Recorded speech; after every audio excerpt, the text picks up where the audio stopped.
if anyone listened to last week's episode, I think we referenced it, and I was supposed to send this through to you, James, so I apologise that I didn't do that, but you know me by now.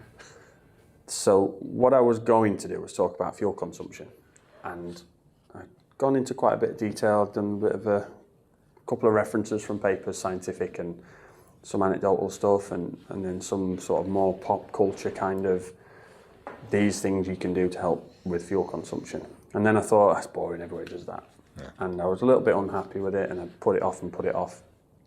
And I was typing through, and I'd seen the billboard for the new Skoda Kamiq. Again, we referenced that last week. Oh, yeah. Beautiful, beautiful. Yeah, and I couldn't believe the price on it. And I thought, you know what, the other thing with that is that's going to have like a 2-litre engine in it, like the whole VW family's got, and it's going to be a fantastic car for fuel consumption. And a lot of the times when I mention to people, when they ask me about a car to buy or what do I think of X, Y or Z, I always mention fuel consumption. Yeah, like that's got to be on the top of people's minds. Yeah, and that's obviously the Brit in me, because it's ridiculously expensive at home for fuel, but also it's the fact that fuel consumption doesn't just mean impact on your wallet, it means impact on the environment, which is key. And these days I think it's more so than ever.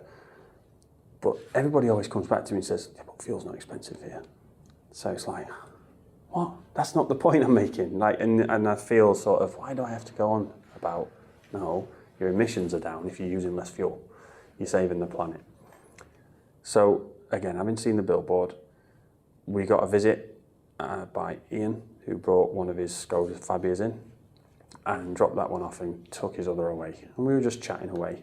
And I was amazed that when I mentioned this new billboard from the Kamiq and said, look, at least somebody seems to be doing something about selling them.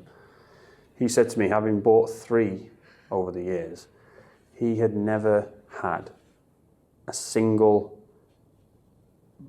contact from a sales executive or anyone from the organisation that sold him the cars saying, oh, we've got a new model, would you like to come and test it? Yeah. And he's bought 3 cars from them. Like, not many people buy 3 cars from the same place. You've been here a long time, you bought 2. Mm-hmm. He's bought 3. And it just made me think, what's going on? And there should be more Skodas on the road.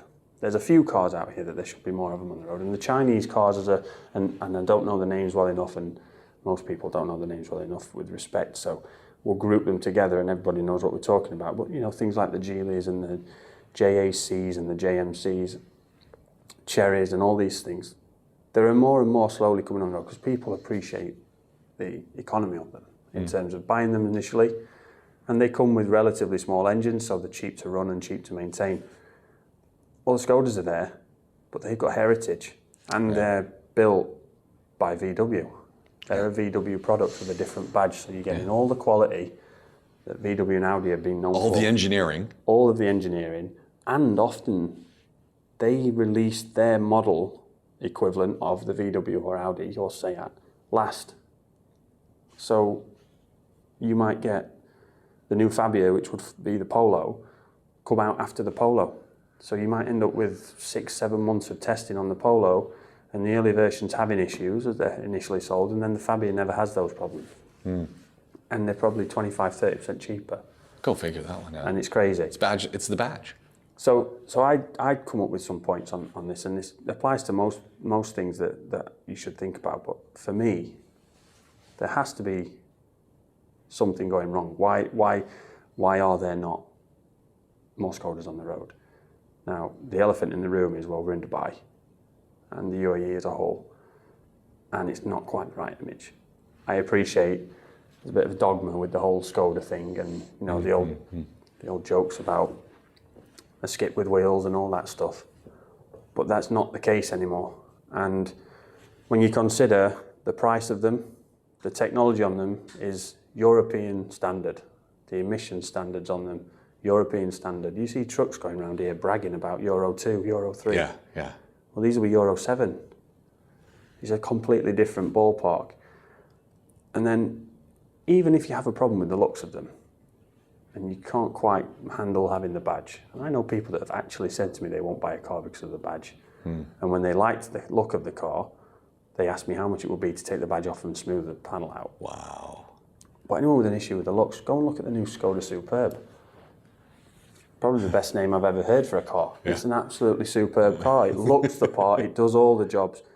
And then there's the VRS models, which give you the performance and the sporty handle and feel, and it's very understated. Like most of the VW stuff, unless you go top end like the RS stuff and from Audi. But most of the VW group stuff is very understated. Even the Porsche stuff, until you get to the GT3s and the RSs, they're very understated, and they've got all the power, all the performance, all the technology. And I just think there's a lot of people out here that probably overlook them because they don't know where to buy them. They don't necessarily want to buy them because they think, well, I can't be seen driving a Skoda. And that could all change if the people selling them educated. Right. Now, obviously, they can't put a Skoda billboard up and say, Volkswagen Golf, X price, Skoda Octavia, X price, and it's the same. Yeah, they can't we can't do that here. Same tech, same shit. They can't do that, right? But there are ways about educating, explaining that it's a VW Group car.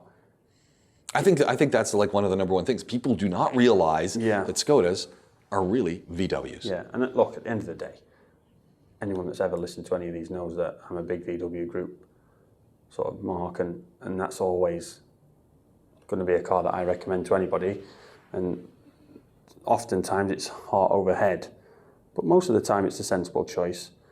And for me, the Skoda is a no-brainer.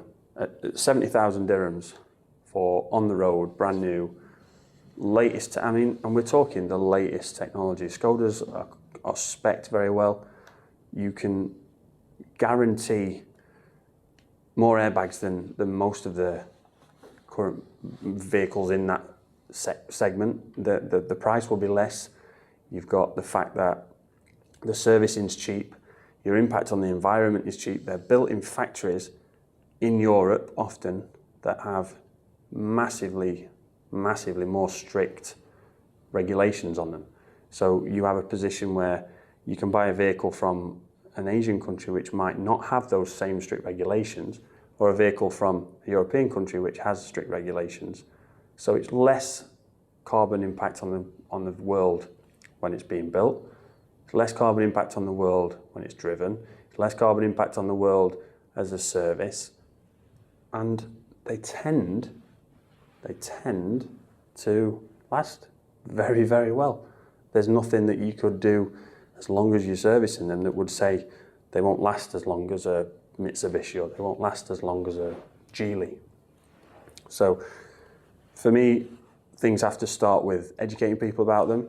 I think the importer and the distributor here have got a lot to answer for on that. They need to make sure they build up on the communications. And if Skoda doesn't speak to you and you live in Dubai, then I think the time will come that hopefully that does change. I don't think it's sort of imminent. I agree. I don't think they're going to be over at the Dubai Mall on the Grand Parking. I don't think there's ever going to be Skodas left outside. It's always still going to be your G-Wagons and your Lamborghinis and stuff like that. Okay, cool, no problem. But for me, it's a sensible choice, and there has to be something more done by the distributor to keep a brand going, because there's absolutely no reason not to buy one, and I cannot think of a single reason that makes any sense. You know, we're in an era that we're in now where everyone's supposed to be body positive and positive about this, and never say a bad thing about your personality or anybody's physical attributes, etc., etc. Well, let's transfer that to a car, and then there's zero reason not to buy a Skoda.